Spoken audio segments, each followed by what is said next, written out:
Hello, inspired by the wonderful Ben Rankins yet again. Thank you for the shout out, Ben. Much appreciated. I found that sleeve for that dreadful record on the Teen label, so I put them together today. Um, yeah, I've got a pile out here, but I might show some of these later. I'll keep this simple. I'm supposed to be doing something else, so um, I found something I've been looking for ages. And I'll just get it over with. So here we go. Yeah, I'll make this a quick one and do the others at a later date. Try and keep this as a sort of a story. Yeah, all right, good. That's a start. So, okay, now there are two wonderful books by the late great Billy Thorpe, um, of the wonderful Billy Thorpe and the Aztecs. They never actually made a good record, except the one I'm about to show.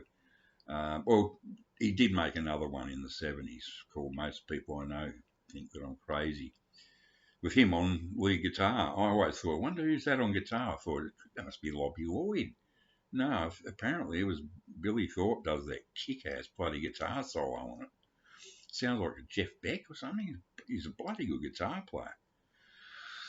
Um, yeah, so to cut to the chase, this anyone that's never heard of Billy Thorpe and the Aztecs, there's only one song you really need to hear, and especially to see on YouTube, is their version of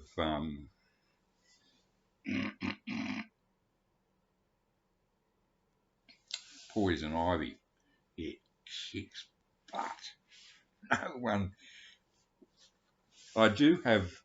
This is a second print. I do have a first print on the Linda Lee. I just was looking for it, but the room was so effing cold in there that I had to give up. I've got it. I'll show it one day. But the B-side's another good one. Broken Things. Good B-side too. Written by Tony Barber. Now, Anthony Arthur Barber is his full name here. A young Englishman from Norwich, I believe, came out and somehow managed to join the Aztecs, and along with Vince Maloney on lead guitar. Somehow he just made the band so much better. Great rhythm guitar, good songwriter, very good songwriter, very eccentric guy. Billy Thorpe wrote two wonderful books, highly recommended. If you don't like the F word, don't read them, because every second word's F, if you know what I mean, and with a few C's thrown in for good measure. But he tells a wonderful story about Anthony Arthur Barber, uh, how they were all like, sex, drugs, and rock and roll, but he was never like that. He was like I don't know if he was on the spectrum or something, but he used to just lock himself in a hotel room with comic books and fish and chips and cups of tea. That's bizarre behaviour, but and also he had the honour of being beaten and hospitalised by the first Sharpie gang in Sydney back in 1964. This is the early Sharpies. They weren't called Sharpies then, but it's like they're the precursors. And Mad Mick was a well-known hoodlum around Sydney, and that was his lot. That's what led to forming what the Sharpies came out of that. Bit of history there. So he got on the wrong side of Mad Mick, poor old Anthony Arthur Barber, and ended up beating a damn pulp really severely. A miracle he wasn't killed. Yes. Anyway, so Poison Ivy, guys, look it up on YouTube. Oh, it's a great film clip too. The one from '64.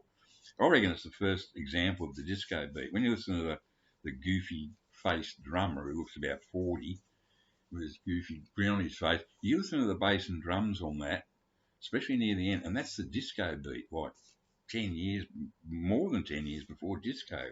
It's got a real disco sort of I don't know, maybe it's just me. Anyway, the wonderful Tony Barber, and not the Tony Barber of Sale of the Century to any Aussies watching, who was also another Englishman, but same name, not the same person. So here we have it.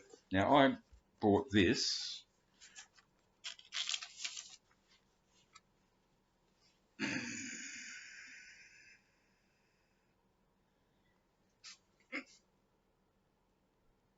someday, and with his which he wrote, and the B-side which he wrote, Is It Raining? It's quite a decent song. Australian composition, Tony Barber.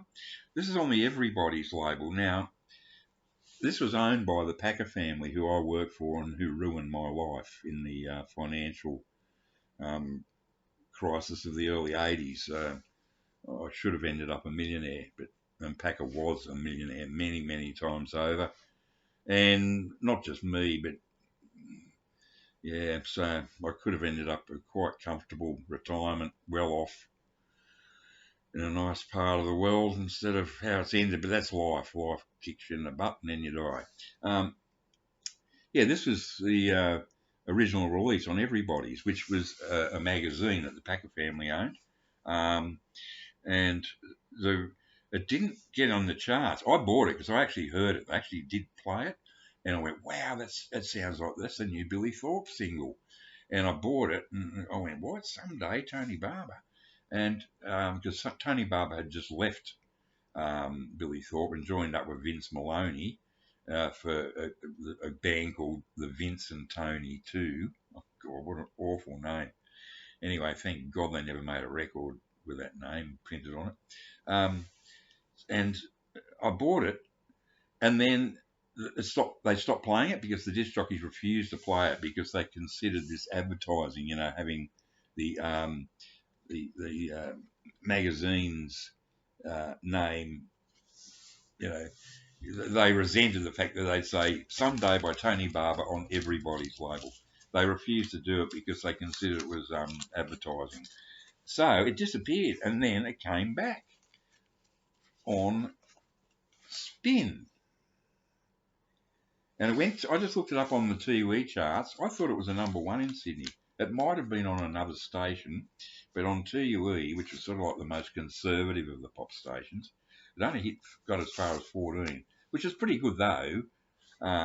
It's the same song, everything, same B-side, and I got a soft spot for the original. I just love so I've got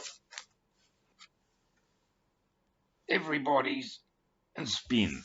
So on Everybody's, it flopped, but then a month later on Spin, it shot up into the top 20.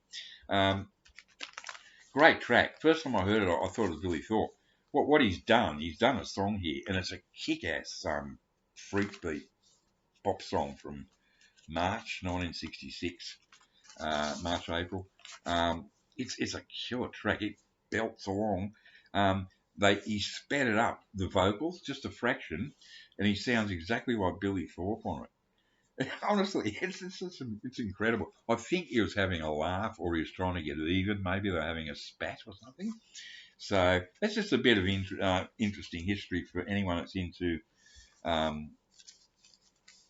early Australian pop and rock. This Billy Thorpe and the Aztecs were basically a Sydney band, and Billy Thorpe was originally down from Brisbane. He was from Manchester. Moved to Queensland, Brisbane when he was in his early teens, I think. And he was on TV, like the Bee Gees. Billy Thorpe and the Bee Gees were on television when they were like 8, 9, 10, 11. They were on TV, black and white TV, for years before they had their first hit records. And when they did, Billy Thorpe, crying out loud, was about 17 on Poison Ivy. He doesn't look it, he looks older, but he was 17, for crying out loud. The rest of the band were, much older, like early 20s, and sort of, they weren't exactly what you'd call. But Tony Barber gave the band a bit of class and just a bit of extra oomph. And you'll see him on the rhythm guitar on that track. So that's it for today. I just got all excited because Ben Rankins has wonderful latest video. So, and I'll save up some of the others. I've waffled 10 minutes. Take care now. Bye.